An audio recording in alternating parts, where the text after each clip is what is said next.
What is going on, guys? In today's video, I'm going to give you guys 10 names in MLB The Show 25 to invest in for the 2025 season. Some of these guys might not be guys to invest in just for the next roster update, but some of these guys are going to be players that you guys could keep for a few weeks because we get roster updates every 2 to 3 weeks. So you guys will probably want to keep some of these players, and they'll probably end up going up eventually. First guy I want to mention is Tyler Anderson, starting pitcher for the Angels. So far this year, he's been honestly one of the most underrated pitchers in all of baseball, all of the American League. Currently on his card, he's only a 70 overall bronze. He's got a 72 and a 51 hits and Ks per nine. Those are the two key spots in the game that you guys are going to want to look at, the two key attributes, because some of us can look at the base stats like ERA, we can look at how many home runs they've given up, we can look at other things, but as far as overall changes, the two attributes that matter the most are hits and Ks per nine. And so far this year, Tyler Anderson, low-key, has a 2 WAR on the season with he's currently top 10 in hits per nine across the entire league. So his hits and K per nine could definitely go up a little bit. I definitely think he could be probably a silver candidate. Like I said, he is having a really good year, man. He's honestly been solid the last few years. He's been a very quiet pitcher. Not a lot of people really watch the Angels, but I think Tyler Anderson should be getting a little bit more light than what he's been getting so far. He's also only 31 stubs right now at the time of recording, so I think Tyler Anderson's a pretty good guy to invest in, man. Another guy is also another Los Angeles Angel. This is Yoan Moncada, former top prospect, former White Sox player for many years. Yoan Moncada used to be like a gold type player in the game. Signed a contract with the Angels this year to kind of like win him back into the league type guy. He's been actually pretty solid in a very small sample size so far this year. He has almost a 400 on base percentage. He's always been a pretty solid walk guy, with a 144 OPS plus. I know it's a very small sample size, but I could honestly see over the course of the next few weeks, maybe a month or so, Yoan Moncada could be one of those guys that could get a higher clutch. We could see him get a little bit of a power increase because he's hitting doubles, he's hitting home runs right now. I could see him getting up to a silver eventually.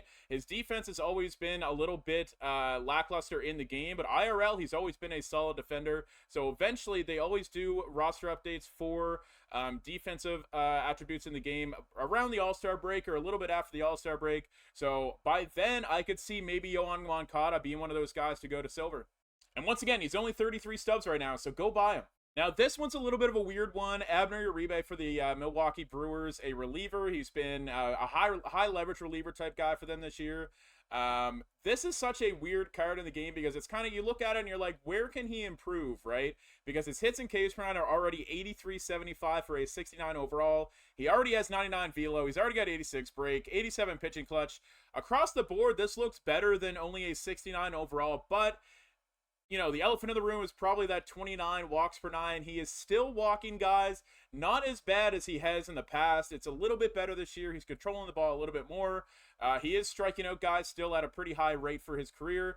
I could see him getting a little bit of a boost because overall he has been playing good this year. So I could see him eventually getting up to a silver. I don't know if it's going to be this next roster update. Although they have been pretty generous so far. I know it was only one update so far, but they have been pretty generous at boosting guys quite a bit.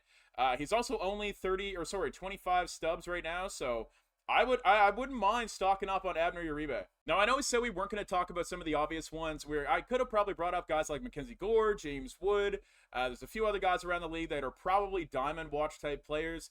Kodi Smyly is leading the entire league in ERA this year, and he is only an 80 overall, and he's only going for 650 stubs right now. That is around the quick sell of like an 81 or an 82, I believe. So if you buy a lot of Kodi Smyly right now, and eventually he goes up to that diamond overall, you could be making a lot of stubs right now, man. He's been playing extremely well this year. I believe he's limiting walks too. His walks per nine is only a 49. His Ks per nine is a 71.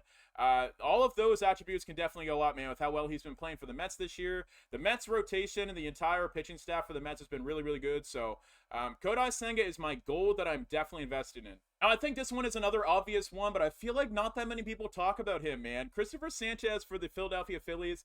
They have had a great pitching staff for the last couple years. Christopher Sanchez was an all-star last year. Really hasn't gotten the amount of love because he pitches behind guys like Zach Wheeler and Suarez and Aaron Nola.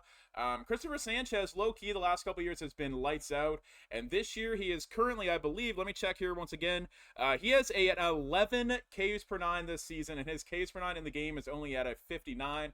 I believe there's only only like 8 or 9 guys in the entire league with above 10 Ks per 9 IRL, so he's striking out guys. His Ks per 9 in the game is only at a 59. If he gets that a big boost, that could definitely raise him up to at least a gold, maybe even higher. Time of recording, Gavin Sheets has been one of the bright spots for the Padres this year. They kind of plugged him in there. He's been playing some first base. He's been playing some DH for them this year. He's kind of been an everyday type guy as long as they're facing right-handed pitchers. This year, he has 5 home runs. He's hitting 300 with also mashing right-handed hitters. He's hitting 320 versus righties. I think silver is probably a guarantee. He was just a common before the last roster update. They boosted him all the way up to a 67. I think he could definitely get a power increase versus both sides. Probably a content increase as well. Probably a big content increase if he's hitting 320 on the season overall. I could definitely see a big increase. I could see him going silver eventually. He is only 28 stubs right now. I was kind of invested in him at the start whenever he was just a common. So yeah, I think Gavin Sheets is probably a lock for a silver eventually. Bit of a lock probably so far this year is Lars Nupar. I don't know if he's ever really been a gold too often in MLB The Show. He's always been like a high silver type guy. He has, I believe he's got like 6 or 7 home runs in the season so far. I could definitely see a power increase. He's hitting really well this year. He's always been a great guy to walk and get on base. So I could see maybe a clutch factor getting a little bit higher as well. He is a little bit more pricey for a silver, 150 stubs right now. But even if he only goes up to an 80, quick sell for 80 overalls are 400. So you'd be making stubs regardless. It kind of pains me to talk about Daniel Shean because he destroyed the Blue Jays in the game a few weeks ago. I definitely think he could easily go up to a silver, and if you hold on to him, he could eventually go up to a gold. He has less than 100 at-bats at the time of recording of this video. He has 5 home runs in the season. He's hitting 262 with a 340 on base, and he is 3rd in the entire Cleveland Guardians team in OPS plus. Definitely get an entire like contact, power, clutch, all of that could go up because he hit that grand slam against the Blue Jays. His clutch will definitely probably raise. He's already got decent fielding in the game and decent speed, so if he just gets a bit of an attribute boost on contact and power, I could definitely see him get into at least like a 75 by the next roster update. And if you guys want to hold on to him, because right now he is only 32 stubs, you could put in orders for quick sell value at 25, and you guys could get a lot of Daniel Sheamans if you want to hold on to him. Now, when I wrote down about Kyle Stowers being probably one of the locks for at least silver eventually, I completely forgot that he was going to be raising in price. He is already 168 stubs, so I don't know if Kyle Stowers is really somebody to invest in right now because he is so far down in overall. I don't know if they're going to boost him. If they wanted to give him all the way to a silver, that would be 10 attribute overall boost, which you don't really see that often, especially after a couple weeks. He has been balling out, though, for the Marlins this year, man. Definitely could see a huge power increase. Clutch as well, contact, obviously. He has been playing extremely well this year for the Marlins. One of the few bright spots for them. Poor Orioles fans, man. And the last guy I wanted to talk about is Emanuel Corpas. Now, you might be thinking, he's been terrible this year, right? Like, overall, he has went way down. He had a terrible start to the season. He was a diamond. I believe he was an 87 or an 88 as well. So if he dropped all the way down to an 82. But I think right now is the perfect time to buy in on Emanuel Corpas. He's only going for 1,000 stubs. You guys could get even 10, 15, 20 of them for like 15, 20K. So far in the last couple of weeks now, you might be thinking I'm crazy because he has had an overall bad year. But in 7 of his last 8 appearances, he has 0 earned runs. He has been limiting hits, lowering his ERA. I know he really hasn't been a big strikeout guy, which is crazy because of the pitches that he throws, the velocity that he throws. His Ks per nine has always been kind of an issue in the game, being all the way down at a 57. Everything else across the board looks good, but he has been playing better. I think April was an outlier month. Right now is the time to buy in on Emanuel Corpas. Gonna do it. Those were 10 names that I think you guys should invest in right now. Maybe not the biggest names in the game that you probably will think about, but these guys are all having extremely good starts to the year. MLB The Show always tends to upgrade a lot of guys every single roster update, so I think those are some of the better names to invest in that might not be extremely expensive right now. Besides Kyle Stowers, I completely forgot that he had raised way in price when I wrote down his name, so don't listen to me about Stowers, but everybody else I would invest in. And without further ado, guys, we will see you guys in the next one. We stream 5 to 6 times over on MLB The Show on Twitch. This weekend is full of Moonshot and the Moonshot program, double XP, or sorry, 5-time PXP for home runs as well. So as well as Twitch drops. If you guys just tune into the Twitch streams, you guys will get free packs and MLB The Show.